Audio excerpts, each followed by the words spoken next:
Hello students, कैसे हैं आप सभी। चलिए एक बार पुनः मेरी कक्षा में आप सभी का स्वागत है। मैं हिंदी व्याख्याता रेणुबाला चौहान। काव्य शास्त्र के अंतर्गत आज हम अर्थालंकार प्रतीप अलंकार के बारे में पढ़ेंगे। देखते हैं क्या होता है प्रतीप अलंकार। जैसा कि स्क्रीन पर आपको दिखाई दे रहा है कि मैंने यहाँ पर प्रतीप अलंकार की परिभाषा लिख रखी है। देखते हैं क्या होती है परिभाषा कि जहां प्रसिद्ध उपमान को उपमेय तथा उपमेय को उपमान सिद्ध करके उपमेय की उत्कृष्टता वर्णित की जाती है, वहां प्रतीप अलंकार होता है। विद्यार्थियों, मैंने उपमा अलंकार के अंतर्गत आपको जानकारी दी थी कि उपमेय क्या होता है और उपमान क्या होता है। पहले मैंने आपको ये बताया था कि उपमा क्या होती है, जहां पर दो वस्तुओं में आपस में समानता बताई जाती है। उपमेय क्या होता है, जिसकी उपमा दी जाती है जिस वस्तु की, और उपमान जिससे उपमा दी जाती है, जैसे मुख चंद्र समान सुंदर है। पर प्रतीप अलंकार क्या होता है, इसका उल्टा होता है। उपमा में क्या होता है कि जिस वस्तु से, ठीक है, उपमा दी जाती है, ठीक है, उपमान वो श्रेष्ठ वस्तु होती है। ठीक है, जैसे मुख चंद्रमा के समान सुंदर है। चंद्रमा क्या है, एक श्रेष्ठ वस्तु है। उपमान श्रेष्ठ होता है उपमेय से, किंतु प्रतीप अलंकार ठीक इसका उल्टा होता है। उपमा के विपरीत प्रतीप में उपमेय को उपमान की तुलना में श्रेष्ठ वर्णित किया जाता है।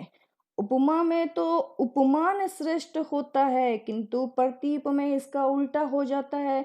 प्रतीप में उपमेय को उपमान की तुलना में श्रेष्ठ बताया जाता है और उपमान के सामने उपमान का तिरस्कार किया जाता है। जाहिर सी बात है, जब उपमेय को उपमान से श्रेष्ठ बता दिया जाता है, उपमान जो कि एक श्रेष्ठ वस्तु होती है उसको क्या है, उपमेय बना दिया जाता है, और उपमेय को उपमान बना दिया जाता है, तो उपमान का क्या होता है, तिरस्कार होता है। तो ये जो तिरस्कार है वो कई तरह से होता है। इसके चार रूप है। चार रूपों से उपमान का प्रतीप अलंकार में तिरस्कार किया जाता है। पहला है कि उपमान को उपमेय और उपमेय को उपमान बनाकर, जैसा कि मैंने पहले भी बताया है, उपमा अलंकार के अंतर्गत की जो उपमान होता है सदा उपमेय से क्या होता है, श्रेष्ठ होता है। अब प्रतीप अलंकार में तिरस्कार कैसे किया जाएगा उपमान का, कि जो श्रेष्ठ उपमान होता है उसको क्या बना दिया जाता है, उपमेय बना दिया जाता है, और अपेक्षाकृत जो हीन उपमेय होता है उसको क्या बना दिया जाता है, उपमान बना दिया जाता है। तो वहां पर क्या होता है, उपमान का तिरस्कार होता है। अब दूसरा इसका रूप क्या होता है कि उपमान को उपमेय की उपमा के अयोग्य बता दिया जाता है, कि जो उपमान है वो उपमेय की उपमा दे ही नहीं सकता, उसके योग्य ही नहीं है। अब तीसरा इसका रूप है कि उपमान को उपमेय के सामने अनावश्यक बता दिया जाता है, कि जरूरत ही नहीं है। चौथा है सीधे सीधे यानी प्रत्यक्ष रूप से उपमान का तिरस्कार कर दिया जाता है। अब इन चारों रूपों को हम उदाहरण से समझने की कोशिश करते हैं। अब यहाँ पर इसका पहला रूप आ रहा है कि उपमान को उपमेय और उपमेय को उपमान बनाकर। एक उदाहरण है कि सखी मयंक तव मुख सम सुंदर। मयंक क्या होता है, चंद्रमा। अब यहाँ पर आप देखेंगे कि उपमान चंद्रमा का तिरस्कार करने के लिए मुख चंद्र के समान सुंदर है।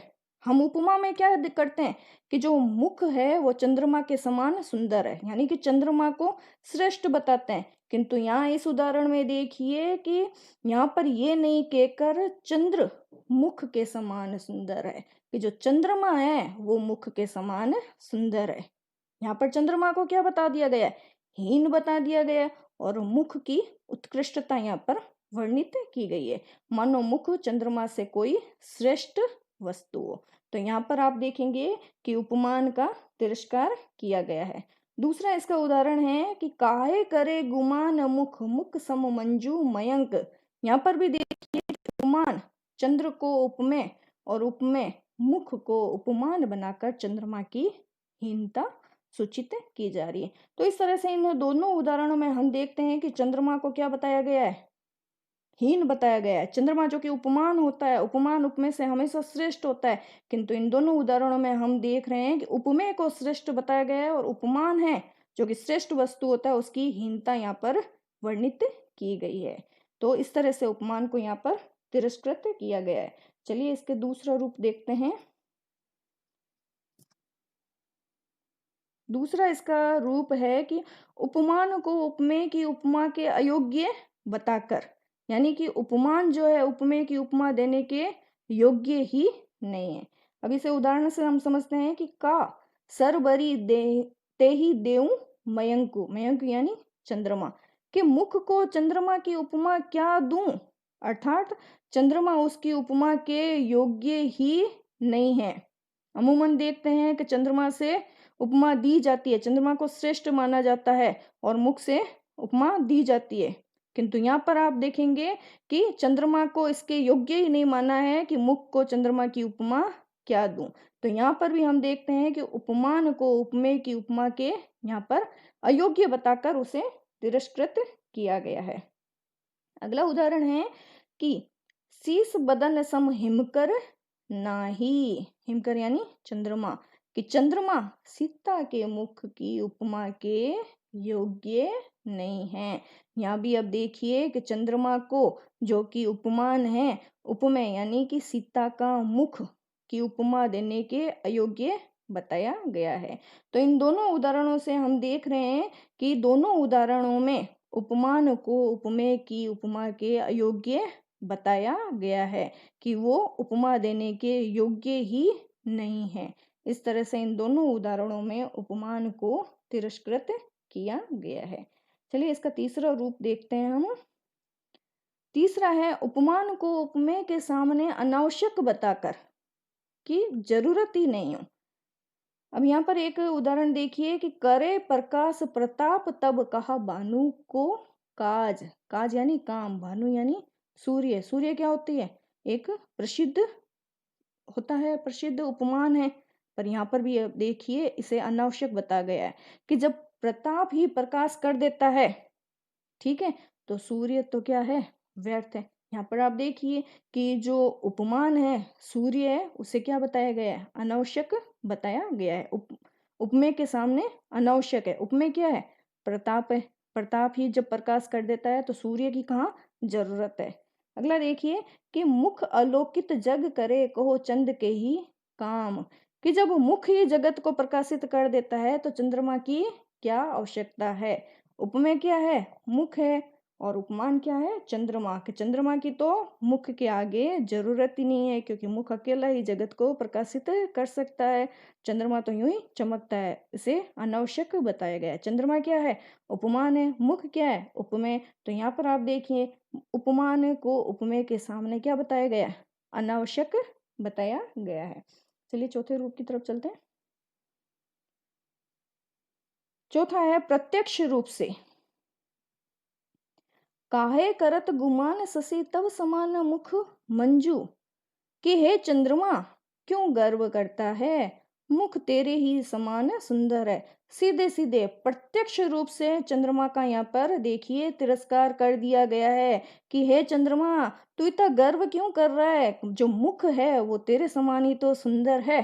तो इस तरह से यहाँ पर देखिए प्रत्यक्ष रूप में चंद्रमा जो कि क्या है, उपमान है, उसको यहाँ पर प्रत्यक्ष रूप में तिरस्कृत किया जा रहा है। तो इस तरह से इन चारों रूपों से आपको अब समझ में आ गया होगा कि प्रतीप अलंकार में उपमेय को उपमान, उपमान को उपमेय बना दिया जाता है, उपमेय के आगे उपमान को अनावश्यक बता दिया जाता है, या फिर यूं बताया जाता है कि उपमान जो है उपमेय की उपमा देने के योग्य नहीं है, या प्रत्यक्ष रूप से उपमान का तिरस्कार कर दिया जाता है। जब ऐसे उदाहरण होते हैं, ऐसे रूप होते हैं, वहां पर क्या होता है, प्रतीप अलंकार होता है। तो एक बात यहाँ पर मैं कहना चाहूंगी कि हालांकि मैंने अपने जो वीडियोस के द्वारा काव्य शास्त्र में जितने भी अलंकार पढ़ाए हैं, उनको मैंने सरल उदाहरणों के द्वारा आपको समझाने की बहुत ही अच्छी कोशिशें की है। किंतु ये काव्य शास्त्र है, चाहे काव्य शास्त्र में आप अलंकार ले लीजिए या छंद ले लीजिए, जब तक आप स्वयं इसका प्रयास नहीं करेंगे, अभ्यास नहीं करेंगे ना, तब तक आपको अच्छी तरह से इसे समझ में नहीं आएगा। जितना ज़्यादा आप अभ्यास करेंगे ना, उतनी अच्छी तरह से आप इसे समझ पाएँगे। आशा करती हूँ कि आज प्रतीप अलंकार को सरल उदाहरणों के द्वारा मैंने समझाने की जो कोशिश की है, वो आपको समझ में आ गया होगा। धन्यवाद।